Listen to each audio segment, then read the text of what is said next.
Hello everyone and welcome back. In this lesson we're going to cover DNS enumeration.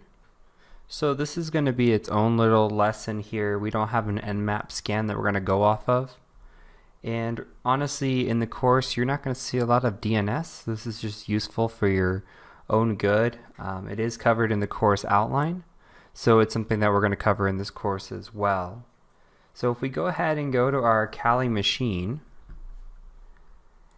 and we're just going to cover a few commands that we can use to enumerate a website. So the website we're going to enumerate today is zonetransfer.me. So in the end of today's lesson, what we're trying to get towards is looking for a zone transfer vulnerability. So DNS zone transfers are used by administrators to transfer DNS databases. It's used in a master-slave type scenario, so it's something that the average user isn't supposed to see. And while it's not really a true exploit, it's something that gives us a lot of information about a site and provides an IP information and host information. So we really want to look for those sorts of things if we're attacking a web page.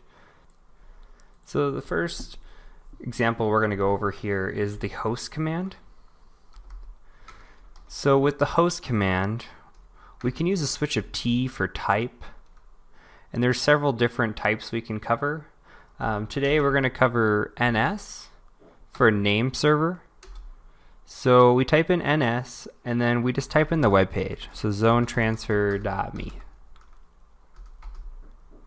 Okay, so we could see that zonetransfer.me has two name servers, this NSZTM1 and 2.digi.ninja. So these name servers are what we're going to want to use when we're looking for zone transfers. We'll cover that here in a second. So the next command I want to cover, if we just tab up here, it's MX, so it's for mail server. So we're going to see if we can find any information on a mail server here. So it looks like their mail is handled by Google or Gmail here. So that could be useful, especially if the mail server had some known vulnerabilities. So next, we're going to just look at host information. So all you have to do is just say host zonetransfer.me. So this is really just a generic command. It's going to give us an IP address. And if you notice, it's also going to give us the MX. So it's kind of 2 in 1 here. So now we have the IP address of the host, and we know the name servers, and we know who's hosting their email. So all pretty useful information here, especially if we're doing just information gathering. So the last thing here is going to be the actual zone transfer.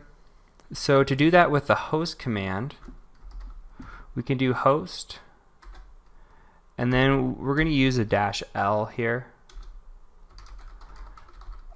You type in the website, and then you type in the domain name, or the name server, I apologize. So we're just going to copy one of these. And it's good to test all of them because it's possible that one has it as a vulnerability and one doesn't. So we'll try this first one here and just hit enter on this. And this looks like a successful zone transfer. So this is exactly what this website was set up to do.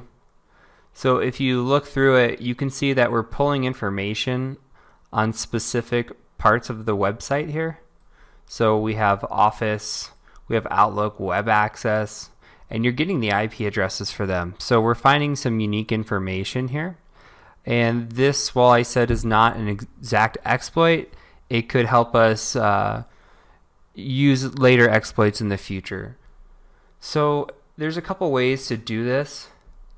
We could actually do this with a couple different programs as well. So if we want to, there's a program called DNS Recon. If we give it a switch of D for domain and type in zonetransfer.me, and we can also give it a switch of T for the type, and this AXFR is for zone transfer. So let's see what it comes up with here. So I like this a little more. It's a little more clean cut. and it does a lot of the work for you. So if we scroll up while it's still running here, you could see that it's finding the information. So it's already found the 2 name servers, and it's going to try both the name servers here. So it found that port 53 was open, that's DNS, and that a zone transfer was successful.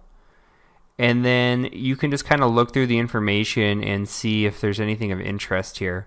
So pretty much everything that we saw before and their respective IP addresses. So pretty interesting. And here's the other zone here. So the zone transfer here for this name server. It's all pretty interesting. So that's one option. The other option we're going to cover is just DNS Enum. And that kind of does all the same things here. It's pretty clean as well. So if you scroll up through this, and it's pretty fast if you noticed. You have the host address, you have the name servers, you have the mail servers. So everything we just did, instead of typing it out line by line, we can do this here. If you're really keen on doing this yourself, I encourage you to attempt to build a script. You could do that by taking a list. Say you have email, home, info, office, Outlook web access, and you could put it into a bash script where it runs through your list and does all of these things here. So it's food for thought, but you're not really going to see it. So if you don't want to spend too much time on it, I'm okay with that as well. But just have this information in the back of your mind, in this lesson in the back of your mind, if you ever wanted to do a zone transfer or attempt a zone transfer on a website. And you could try this on your own website if you have one. I wouldn't encourage doing it on employers or other websites that you don't have permission, but if you have your own, you want to see if you have zone transfer vulnerability, go for it. So it's pretty interesting. And that's really it. So for this lesson, not a whole lot. Don't expect to see it in the course. If you do, it's new to me. But that's it. So my name is Heath Adams, and I thank you for joining me.